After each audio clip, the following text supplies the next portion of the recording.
We've all been through a lot the last couple of years, but we've gotten through the worst of it. There he is. But Doug Ford has 4 weeks to convince Ontario voters that his progressive Conservative government deserves to be re-elected. We're absolutely the ones that can defeat Doug Ford.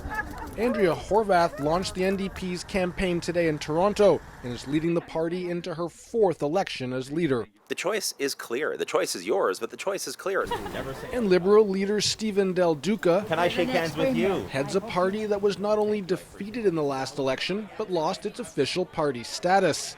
We're in the midst of an affordability crisis. 4 years of the Ford Conservatives, the price of virtually everything has gone up.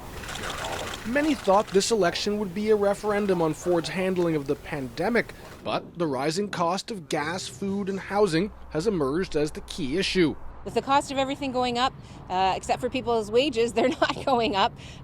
What they need is a government that's on their side. And on campaign day 1, an unexpected issue, Ford was pressed on abortion. We are not changing anything in Ontario. Polls have the PCs out front. Really, this is Doug Ford's election to lose.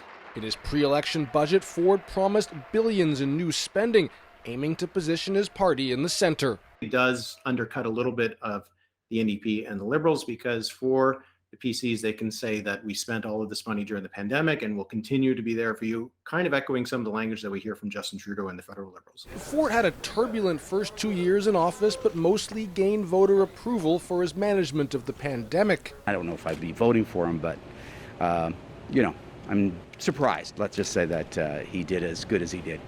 Now, the question is, do voters trust him to govern going forward? I'm 34 years old and I've been watching Doug Ford, and it's like watching an ex-boyfriend say a lot of things and nothing's done.